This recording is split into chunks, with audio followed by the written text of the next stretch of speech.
찬송가 272장 고통의 몽에 벗으려고 주께 영광 돌립니다.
전능하사 천지를 만드신 하나님 아버지를 내가 믿사오며 그 위아들 우리 주 예수 그리스도를 믿사오니 이는 성령으로 임대하사 공중녀 마리아에게 나시고 본디오 빌라도에게 고난을 받으사 십자가에 못 박혀 죽으시고 장사한 지 사흘 만에 죽은 자 가운데서 다시 살아나시며 하늘에 오르사 전능하신 하나님 우편에 앉아 계시다가 저리로서 산자와 죽은 자를 심판하러 오시리라. 성령을 믿사오며 거룩한 공예와 성도와 성교통하는 것과 죄를 사하여 주시는 것과 몸이 다시 사는 것과 영원히 사는 것을 믿사옵나이다. 아멘. 지혜로운 아들은 아비의 운계를 들으나 거만한 자는 꾸지람을 즐겨 듣지 아니하느니라. 사람은 입의 열매로 인하여 복록을 누리거니와 마음이 괴사한 자는 강포를 당하느니라. 그렇습니다. 아버지, 오늘도 지혜로운 아들이 되기를 원합니다. 아비의 운계를 들을 줄 아는 자 되기를 원합니다. 그러나 거만한 자는 꾸지람을 즐겨 듣지 아니하는 참으로 어리석은 아들이 되는 줄로 믿사오니 주여 오늘도 저들에게 지혜를 도하소서. 우리 전능하신 하나님 아버지께서 우리에게 주시는 귀한 지혜의 말씀들을 우리가 듣고 지혜자가 되도록 우리 하나님께서 은혜를 내려 주옵소서. 사람은 입의 열매로 인하여 복록을 누리거니와 마음이 괴사한 자는 강포를 당한다 하겠사오니 오늘도 하나님으로 지킬 만한 것 중에 마음 지키게 하시고 입술을 지키게 하시고 성령 하나님께서 우리에게 파수꾼을 보내셔서 우리의 입술을 지켜 주시옵소서. 오늘도 하나님 아버지 입의 열매가 풍성한 자리게 하시고 각가지 축복의 복록을 누릴 수 있는 믿음의 신실한 성도들이 다 되도록 은혜 베풀어 주옵소서. 오늘도 귀한 한날을 주셨습니다. 오늘 한날도 믿음으로 살아간 한날 되게 하옵시며 특별히 오늘은 목요 영성 집회로 사랑하는 주의 종들이 하나님 아버지여 교회에 모이겠사오니 이 거룩한 교회를 주님이 축복하여 주옵시고 한 영혼 한 성도라도 마음의 상처를 받거나 시험당하지 않게 하시고 입술에 불평이 떠나가게 하시고 감사와 찬양이 넘쳐나는 참으로 성령님만이 주인되어 운행하는 귀한 잔치가 되도록 우리 아버지께서 은혜 내려 주옵소서. 문제를 끌어안고 와서 기도하는 성도들, 육신의 질병이 치료받기 원하여서 나오는 모든 성도들을 주여 치료하시고 기적을 베풀어 주옵소서. 오늘도 연장으로 나온 성도들을 주님께서 그들의 눈물과 그들의 기도와 간구와 헌신을 주님이 보시었고 하늘문 여시고 신령한 복 주시었고 오늘도 밴드와 유튜브로 함께 동참하고 있는 모든 주의 성도들을 주께서 하늘 보고 여시고 저들을 축복하시고 은혜 베풀어 주옵소서. 오늘도 건은혜의 시간으로 우리 아버지가 복 주실 것을 믿사옵고 예수 그리스도의 이름으로 축복하며 기도하옵나이다. 아멘. 하나님의 말씀 묵도하겠습니다. 예레미야 4장 5절에서부터 10절 말씀까지 우리 다 함께 한 목소리로 합독합니다. 5절입니다. 시작. 너희는 유다에 선포하며 예루살렘에 공포하여 이르기를 이 땅에서 낙가를 불라하며 또 거기에 외쳐 이르기를 너희는 모이라 우리가 견고한 성으로 들어가자 하고 시온을 향하여 깃발을 세우라 또 비하라 지체하지 말라 내가 북방에서 재난과 큰 멸망을 가져오리라. 사자가 그 숲에서 올라왔으며 나라들을 멸하는 자가 나왔으되 내 땅을 황폐하게 하려고 이미 그의 처소를 떠났은즉 내 성읍들이 황폐하여 주민이 없게 되리니 이로 말미암아 너희는 붉은 배를 두르고 애곡하라. 이는 여호와의 맹렬한 노가 아직 너희에게서 돌이키지 아니하였습니다. 여호와의 말씀이니라. 그날에 왕과 지도자들은 낙심할 것이며 지도자들은 놀랄 것이며 선지자들은 깜짝 놀라리라. 내가 이르되 시푸드소이다. 주 여호와여 주께서 진실로 이 백성과 예루살렘을 크게 속이셨나이다. 이루시기를 너에게 평강이 있으리라 하시더니 칼이 생명에 이르렀나이다. 아멘. 오늘 귀한 이 목요일 아침 이 새벽에 저는 예레미야 4장 5절에서 10절 말씀을 중심으로 해서 이 땅에서 나팔을 불라라고 하는 말씀 제목으로 여러분들에게 말씀 나눌 때 큰 은혜의 시간 되시기를 바랍니다. 다시 한번 말씀드립니다. 이 땅에서 나팔을 불라 두 번째 시간으로 은혜를 받습니다. 제가 5절 말씀 들었습니다. 유다에 선포하며 예루살렘에 공포하라. 그러니까 유다라고 하는 것은 남왕국 유다, 그 다음에 예루살렘 그 수도를 말하는 거예요. 그래서 선포하는 자, 공포하는 자. 그러니까 오늘도 하나님의 선지자들은 하나님의 거룩한 백성들과 또 믿지 아니한 자녀들에게, 믿지 않는 백성들에게 이 선지자적 사명은 뭐냐? 선포하며 뭐하다? 공포하다. 그러니까 우리는 선포와 공포에 하며 살아가는 삶을 살아야 돼. 그래서 그것을 표현적으로 비유법으로 설명하기를 이 땅에서 무엇을 불라? 나팔을 불어라. 그래서 여러분들이 어제도 말씀 듣고 나팔 열심히 분 줄로 믿습니다. 오늘도 여러분들이 나팔을 불어야 돼. 이 땅에서 뭘 불어라? 나팔을 불어라 라고 하는 말씀이 6절 말씀에 보면 시온을 향하여 뭘 세우라? 기호를 세우라. 깃발을 세우라 라고 하는 말씀이에요. 기호, 깃발을 세우라. 그리고 도피하라. 그리고 지체하지 말라. 북방에서부터 재난과 큰 멸망을 가져오리라. 이것은 에레미야가 부르심을 받을 때 에레미야야 너가 보는 것이 무엇이냐라고 묻죠. 그때 예 제가 보나이다. 무엇을 봅니까? 쌀고나무를 보나이다. 또 하나 너 지금 무엇을 보고 있느냐? 예 북쪽에서 끓고 있는 가마를 봅니다. 지글지글 끓고 있는데 그 방향은 남을 향하여 쏟아지려고 하는 끓는 가마, 북남쪽으로 기울어지고 있는 끓는 가마를 보나이다 라고 하는 말씀을 제가 드렸죠. 그래서 심판은 어디서부터 온다? 북에서부터 온다. 그래서 재난이 어디서부터? 북방에서부터 재앙이 올 것이다. 여기까지 어제 말씀 내용 생각나시면 아멘. 오늘은 7절 말씀 볼게요. 그러면 북방에서 오는 자를 뭘로 표현하고 있느냐는 거예요. 북방에서 오는 자를 사자로 부르는 거예요. 사자로. 여러분 짐승 중에 그러니까 왕 중에 왕이 누구예요? 사자죠. 고양이과 짐승 가운데 사자가 한번 표한 울음소리 알아요? 사자가 배고파서 사자가 그냥 기습공격할 것 같잖아요. 그런데 공개적으로 내가 배고프다는 것을 온 천하만방에 알린다는 거예요. 하고 그렇게 끼면 이 사자의 울음소리가 몇 킬로까지 들리는지 아세요? 여러분 4km면 심리잖아요. 그런데 여러분 이게 8km까지 들린대요. 사자, 고양이과 짐승이 한번 그 울음소리를 내면 8km까지 들린대요. 그래서 경고장을 날린다는 거예요. 내가 지금 배고프니까 내가 지금 사냥을 시작한다. 이 경고라는 거예요. 그래서 사자가 우왕 한번 울고 먹이 사냥을 나가는 거예요. 그런데 전략에 있어서는 굉장히 비열한 방법이에요.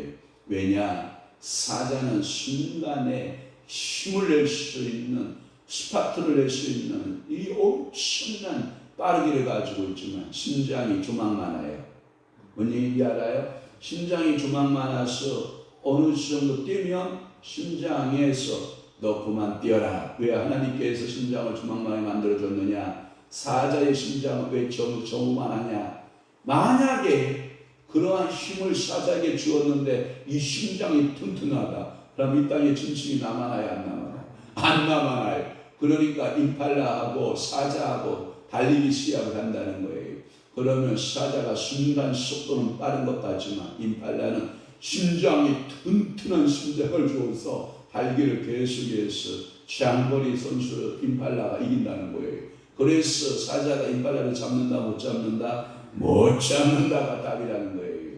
그래서 이 사자를 먹이 사냥을 할 때는 최근적까지 살금살금 여러분 저기 사자 맞아? 저 야비하게 저렇게 모기 사냥을 할 때 저렇게 야비한 방법을 쓴단 말이야. 그런데 자기의 심장이 작은 걸 아는 거예요. 그러니까 물소나 이 들소나 이런 소들을 쫓아가도 이 소들은 심장이 커서 뛰어도 지치지 않는데 사자는 이 심장이 약해서 얼마를 뛰며 못 뛰는 거예요. 그러니까 최소한 몸을 낮추고 근접해서 살금살금 가서 자기가 스타트 출발해서 그 소의 목을 물을 수 있으면 그때 출발하는 거예요. 출발! 쫙 해서 순간에 목감을 낚아채는 것이 사자라고 하는 거예요. 그러니까 이 바벨론은 뭐와 같이 표현됐다? 사자다 이 말이에요. 누구를 잡으러 나온? 유다를 잡으러 나온 사자다. 그래서 이 예레미야 선지자는 사자가 그 숲에서 올라왔으며 나라들을 멸하는 자가 나왔으되 내 땅을 황폐하게 하려고 이미 그의 저수를 떠났은즉 그 말은 뭐냐면 바벨론의 군대가 두둑두둑두둑 따닥따닥따닥 두둑두둑두둑 군대들이 지금 이동하는 거예요. 그래서 그 성읍들이 황폐하여 주민이 없게 됩니다.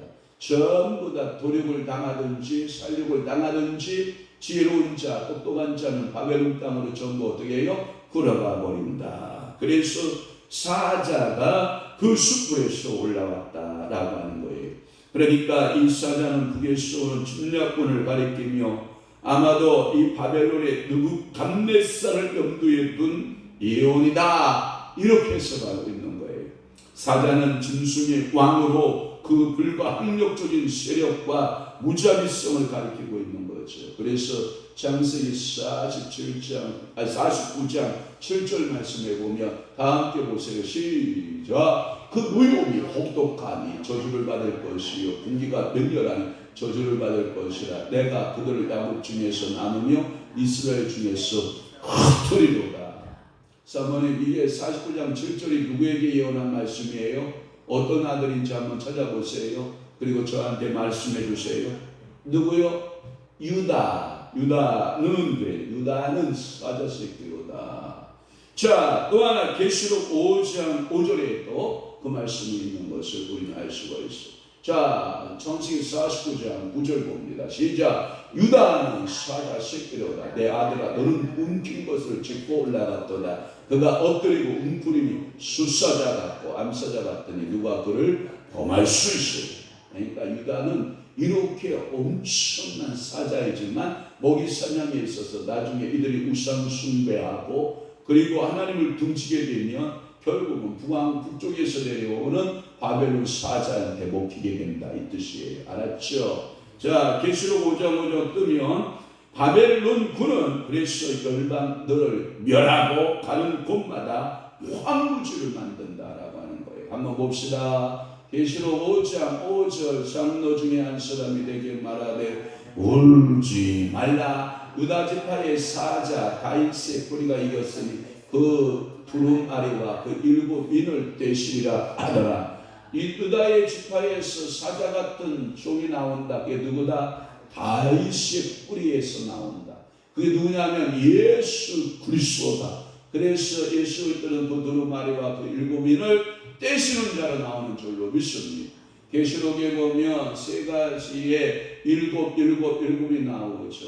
첫째는 일곱 인제야. 두 번째는 일곱 나팔제야. 또 세 번째는 일곱 대접제야 가운데 거기서 뭘 떼는 자를 말하여 인을 떼시는 자. 첫 번째 재앙 가운데 인 떼는 자 예수 그리스도. 할렐루야. 8절 말씀을 봅니다. 그러면 이 사자에 의해서 먹힘을 당하고 살육을 당하면 여러분 이게 재난 중에 재앙이라 너희는 무엇을 두르라? 굵은 배를 두르고 뭐하라? 슬퍼하여 통곡하라 애곡하라 이 말이에요.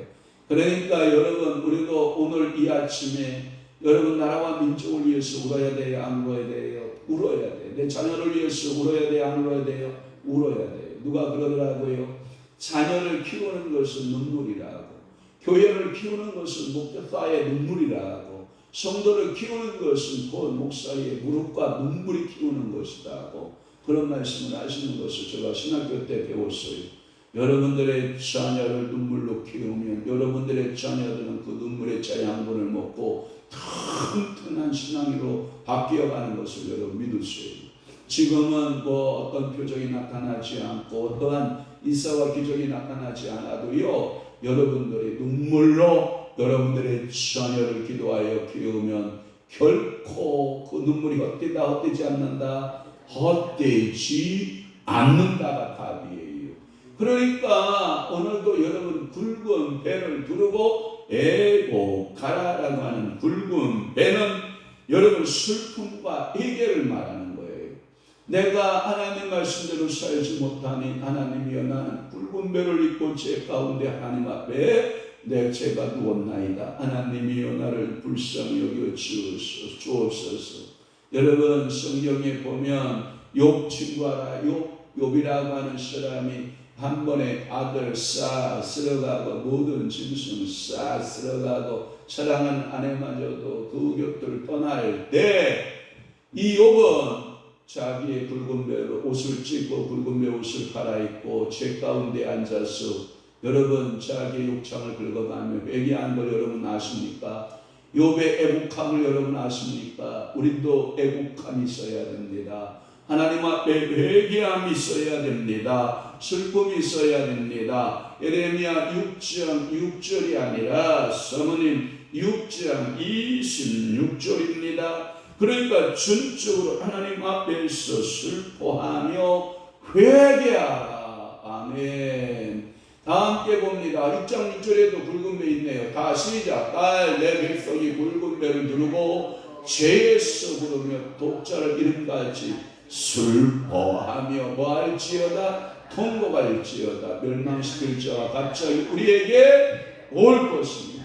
그게 어디예요? 북쪽에서부터 바벨론의 군대가 온다 이 말씀입니다. 그러기에 아직도 여호와의 맹렬한 심판이 끝나지 않았기 때문이다 라고 하는 겁니다. 또 하나 이사야 22장 12절 말씀 다 함께 봅니다. 시작. 그날에 주 만군의 여호와께서 명령하사 덩겁하며 애곡하며 머리를 뜯으며 굵은 배를 띠라 하셨거늘. 그날이 어떤 날이에요? 심판의 날이에요. 바벨론의 사자가 울렁거리고 순식간에 그 유다 땅에 침입해 들어왔을 때 상황을 설명하고 있는 줄로 믿습니다. 그리고 9절과 10절은 지도자들의 무력함을 말하고 있어요. 지도자들의 뭐다? 무력함을 말하고 있는데 9절에 보면 이런 말씀이 있어요. 그날에 왕과 지도자들은 낙심할 것이며 제사장들은 놀랄 것이며 선지자들은 깜짝 놀라리라. 즐거울 때 왕 즐거우시고 지도자, 그 다음에 제사장, 그 다음에 선지자, 이들의 한결같은 공통점은 뭐다? 백성의 지도자였다. 왕도 지도자, 그러니까 또 제사장들도 지도자, 그 다음에 선지자들도 지도자. 그러니까 왕과 지도자들, 그것들을 한 단어로 묶으면 지도자들이에요. 여러분, 우리나라의 윤석열 대통령을 지도자로 하나님이 세우셨어요. 기도하셔야 돼요. 하나님께서 5년간 이 땅에 지도자로 윤석열 대통령을 세웠으니까 누가 그 자리를 흔들면 돼야 안 돼요? 안 돼요. 반대의 세력을 갖고 있는 사람들도 흔들면 안 돼요. 나라의 대통령은 국민이 세웠어요. 지지율이 50%가 올라가면 순종하고 20% 떨어지면 순종하지 않느냐? 아니에요. 그분이 설령 100%의 지지율을 가지고 있다 할지라도 세워진 자에게 우리는 순종해야 돼요. 설령 윤석열 대통령이 지지율이 0%가 나온다 할지라도 우리는 하나님이 지도자를 세웠다라고 하는 이 대원칙 앞에서 우리는 그 지도자 앞에 머리를 숙이고 순종할 줄 알아야 돼요. 여러분, 소크라테스 알아요? 소크라테스가 그 악법에 의해서 자기가 여러분 독약을 받는다고요, 왕으로부터. 그때 이 악법도 법이다 라고 하고 그 독약을 먹고 자기 목숨을 잃어요. 이게 그 군주를 모시는 신하들, 즉 군주를 모시는 백성들의 태도예요. 하나님께서 이 나라 대한민국의 지도자를 이재명으로 세우지 않았어요. 분명히 하나님께서 윤석열과 이재명이 둘이 경선했어요. 그런데 하나님의 손은 이재명에게 손들어주지 않았어요. 하나님은 윤석열을 손들어주셨어요. 그렇기 때문에 이 지도자의 순종함은 곧 누구의 순종함이에요? 하나님께 순종함이에요. 그래서 우리는 그 대통령을 위해서 기도해야 되고, 우리는 국회의원들을 위해서 기도해야 되고, 국무위원들을 위해서 기도해야 되는데, 필요한 악법들이 제정되지 않기 위해서 기도해야 돼요. 양성평등법이라든지 기타 무슨 여러 가지 이슬람 보호법이라든지 이런 것들 제정되면 안 되거든요. 그러니까 우리가 제정되지 말아야 할 법들이 상정되고 있기 때문에 우리는 이러한 지도자들, 그리고 국무위원들, 그리고 각 장관들, 그 다음에 각 도지사들, 그 다음에 시장, 군수 또는 면장, 동장 또는 통장, 이장까지 여러분 다 기도해야 돼요. 하나님께서 이 나라를 사랑하셔서 이 지도자들에게 똑바른 올바른 계시 정신을 주셔서 하나님을 두려워하고, 무슨 나라의 어떤 고을에, 어떤 마을에, 어떤 시나 어떠한 곳에 여러분 축제가 열려지면 용왕제 지나고 돼지머리 갖다 놓고 보사 지내고 이런 짓거리 하면 된다 안 된다? 안 된다. 지도자들이 넉발인 놈들이 많아가지고 하나님을 잃어버리고 그 우상에게 절하고 고사떡 해놓고 절하고 이런 짓거리 하는 우리나라 하나님이 보신다 안 보신다? 보신다. 그러니까 우리가 회개할 자로 알고 주여 저들이 예수를 알지 못하여 그러하오니 용서하시고 불쌍히 여기시고 그들이 알지 못하여 그랬사오니 하나님 용서하시옵소서, 불쌍히 여기시옵소서. 우리는 기도해야 된다 안 해야 된다? 해야 된다. 또 하나 제사장들, 여러분 이 독박인 제사장들도 많거든요. 목사들요 많아요. 여러분 미안합니다. 동과 서로 나누어져서 동쪽의 생각의 목사님과 서쪽의 생각하는 목사님들이 달라요. 그 말은 뭐냐면 동쪽은 영동지역을 말하고 서쪽은 호남지역을 말하는데 어쩌면 목사님들의 생각이 그렇게 다를 수가 있어요.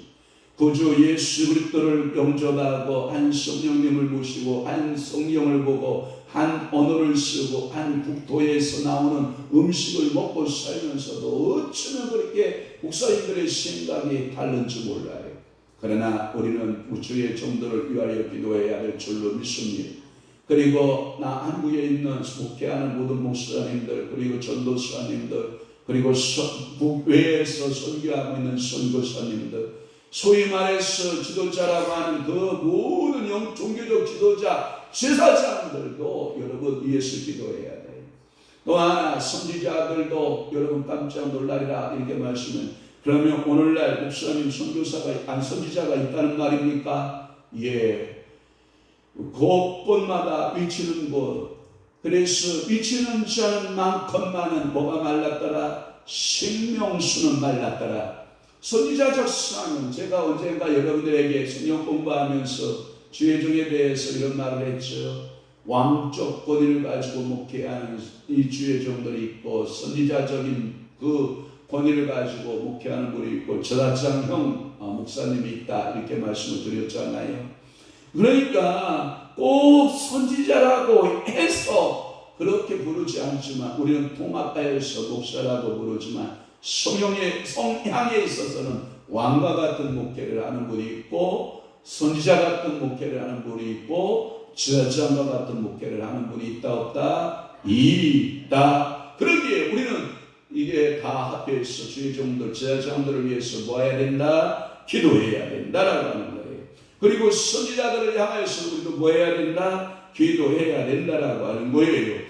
그날은 예레미야 예언이 성취되고 북에서부터 재앙이 닥치는 날, 왕과 방백은 정치적인 지도자들이고 제사장 선지자들은 종교적 지도자들을 말하고 있거든요.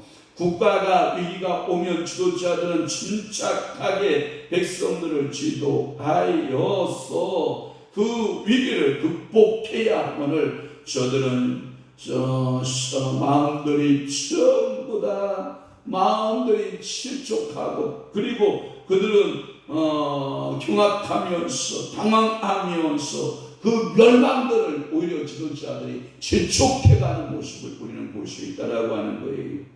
마음은 뭐냐면 지성과 도덕의 장소, 호세아 4장 11절의 말씀에 보면, 거기에 보면 그 지도자들이 어디에 마음을 뺏기냐, 음행의 마음을 뺏기고 묵은 포도주 찾아서, 새 포도주 찾아서 마음을 빼앗겼다. 이 말은 뭐냐면 술 취했다.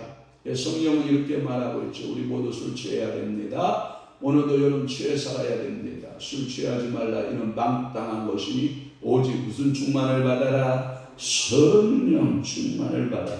제가 얼마 전에 유튜브를 보다가 박지암대에서 하고 있었어요. 사랑하는 시험도 여러분, 우리 술 먹어야 됩니다. 여러분 적게 먹으면 안 됩니다. 아주 코가 비틀어지게 여러분들 술을 드셔야 됩니다.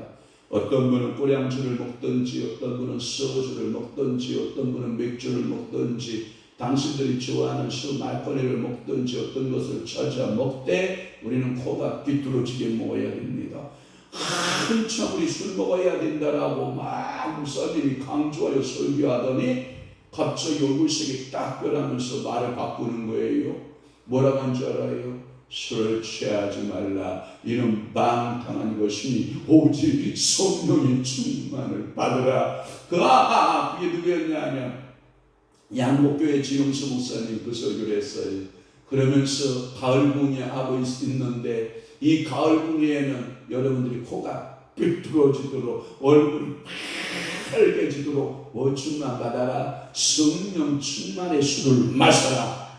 이걸 설교하기 위해서 저는 아니 세상에 술 먹으라고 말씀하시네. 저는 처음에는 오해하고 있다가 얼마나 제가 박장대소하고 깔깔대고 웃었는지 몰라요. 오늘도 여러분 술 드셔야 돼요. 열심히 술 드셔야 돼요. 코가 삐뚤어지도록 드셔야 돼요. 얼굴이 빨개지도록 드셔야 돼요. 걸음을 못 걸을 정도로 드셔야 돼요. 몸이 휘청휘청할 정도로, 여러분 정신이 나갈 정도로 여러분 술 드시기를 주님으로 축원합니다. 그러나 술 취하지 말라. 이는 망당한 것이니 오직 뭘 충만을 받으라? 성령 충만을 받으라. 제 앞에 이야기만 들은 사람은 술 먹으라 목사가 아침부터 설교한다 이렇게 오해할 수 있겠지만 아니에요. 무슨 술을 먹어라? 성령 술. 그 술은 뭐라고 한다? 옛술이라고 한다. 새술이라고 한다. 옛술은 땅에서 먹는 술이고 새술은 하늘로부터 우리 주께서 기름 부어 주시는 그 술에 오늘도 취하여 살아가는 여러분 되시기를 축원합니다. 왕과 이 방백들 그 마음을 잃었으니 지성도 도덕률도 없이 당황하였다. 지략장들은 저들이 섬겼던 우상에 대한 여호와의 격렬하신 진노를 보고 놀랄 것이며, 예언자들은 평소에 뭐하냐? 거짓 선지자의 특징이 뭐냐? 평안하다, 평안하다, 평안하다라고 말했지만 이 모든 거짓 선지자들의 거짓 예언은 이미 끝장났다라고 하는 것을 말씀하고 있어요. 마지막으로 10절 말씀, 내가 이르되 주께서 진실로 이 백성과 예루살렘을 크게 속이셨나이다. 여러분, 우리 여호와 하나님은 여러분 속일까요? 안 속일까요? 속이지 않아요. 그러나 거짓 선지자는 뭐예요? 속이는 자가 되고 말 거예요. 이것은 매우 난해한 문제예요. 어떻게 여호와께서 진실로 이 백성과 예루살렘을 크게 속이셨나이까? 이 말은 뭐냐 하면, 잘 들어봐요. 잘 들어봐요. 거짓 예언자들이 거짓 예언했기 때문에 여호와가 그들을 속였다고 생각하는 거예요. 여호와의 이름을 빙자하여 거짓 예언했다는 거예요. 그 이야기예요. 그래서 두 가지, 세 가지 해석이 있어요. 하나는 거짓 예언자들의 예언이다. 두 번째, 거짓 예언자의 그 말이 궁극적 책임자는 하나님이시기 때문이다. 세 번째는 뭐냐? 내가 가로되, 저희가 가로대로 바꿔진 예언자들의 책임은, 그러니까 거짓 예언자들의 거짓되어진 예언이다. 등등 여러 가지 해석이 있지만 첫 번째 해석이 맞아요. 거짓 예언자들이 일어나서 너희에게 평강이 있다, 평강이 있다 하나, 평강은 하나님께서 예언한 적이 없어요. 예레미야를 통해서 북에서부터 신속하게 끓고 있는 가마의 모습을 보면서 오늘 본문에도 여러분 7절 말씀에 보면 뭘 일으켜요? 으르렁거리는 사자로 표현하고 있잖아요. 여러분, 사자가 느리다, 빠르다. 그 말은 뭐냐면 이 심판이 때가 느리느리 온다. 빠르게 온다. 예레미야는 그것을 보고 있기 때문에 하나님께서 역사하는 그 역사가 빠르게 옴을 알았거든요. 그런데 거기 선지자는 아니다. 우리는 평안하다. 왜? 누구를 의지하고 있기 때문에 그 썩은 지팡이와 같은 썩은 밧줄과 같은 애굽을 의지하고 있고 그 애굽 군대가 저 바벨론을 막아준다. 여러분 정신 바짝 차리세요. 우리가 우리의 의지할 대상은 여호와 하나님밖에 없어요. 여러분 저 북한을 저 한미 동맹에서 미국이 막아줄 것이다. 여러분 절대 속으면 안 돼요. 그들이 나라에 이권이 없고 나라에 자기의 이득이 없으면 우리나라 지켜줄까요? 여러분 그 나라가 무슨 자선국가인 줄 알아요? 여러분 미국이라는 나라가 얼마나 냉정한 자본주의 국가인지 여러분 아셔야 돼요. 우리는 철저하게 여호와 하나님 앞에 돌아가야 돼요. 미국은 물론 동맹 깨면 안 돼요. 깨면 안 되지만 미국을 의지하면 된다 안 된다? 안 된다. 미국을 의지하면 된다 안 된다? 안 된다. 우리는 철저하게 누구만 의지해야 된다? 여호와 하나님만을 의지하고 깨어서 기도하는 성도가 되어야 된다. 그러니까 남쪽에 애굽 의지하면 안 돼요. 오늘도 미국 의지하면 안 돼요. 미국 의지하면 안 돼요. 여러분 얼마 전에 바이든이 와서 우리나라에 대통령 만나러 왔나요? 절대 아니에요. 삼성 이재용 만나러 왔어요. 왜요? 삼성으로부터 빼앗아갈 게 얼마나 많은데요. 그래서 그런 경제인들을 만나러 왔지 대통령을 만나러 온 게 아니에요. 여러분 얼마 전에 윤석열 대통령이 미국 갔잖아요. 여러분 만나주던가요? 절대 안 만나줘요. 삼성이 이재용이 가보세요. 철저하게 그들은 환영하고 대환영하고 바이든 만납시다. 그러면 바이든이 문 열고 기다린다니까요. 여러분 우리는 정신 바짝 차려야 돼요. 우리를 도울 자는 누구밖에 없다? 여호와 하나님밖에 없다. 절대로 여러분 한미동맹 깨면 안 되지만 그것을 우리 여호와 하나님 믿듯이 미국을 믿으면 된다 안 된다? 안 된다. 미국 믿으면 절대 안 돼요. 우리는 하나님만 여호와만을 신뢰하고 오늘도 믿음으로 살고 거짓 예언자들의 영들을 우리는 모아서 영적 분별을 가지고 분별하고 오직 하나님 앞에 기도하는 믿음의 성도들이 다 되시기를 주 이름으로 축원합니다. 축복합니다. 오늘 저는 이 땅에서 나팔을 불었습니다. 여러분들이 깨닫는 것은 여러분들의 은혜의 몫입니다. 기도하겠습니다. 좋으신 하나님 아버지, 오늘도 예레미야 4장 5절에서 10절 말씀, 이 땅에서 나팔을 불라라고 하는 두 번째 말씀의 시간을 통하여 이 새벽에 주의 종의 말씀을 전하였나이다. 사랑하는 귀한 성도들의 심령에 잘 박힌 모처럼 그들의 삶을 하나님 아버지여 견인하는 능력의 말씀 되게 하옵소서. 이제는 우리 주 예수 그리스도의 은혜와 하나님 아버지의 극진하신 사랑하심과 성령님의 감화 교통 내주의 역사 충만하시니 오늘도 하나님의 말씀을 바로 듣고 하나님의 말씀을 바로 전하는 귀한 성도들과 그리들의 모든 영혼들과 그리고 교회에 이제부터 영원토록 함께 있을지어다. 아멘.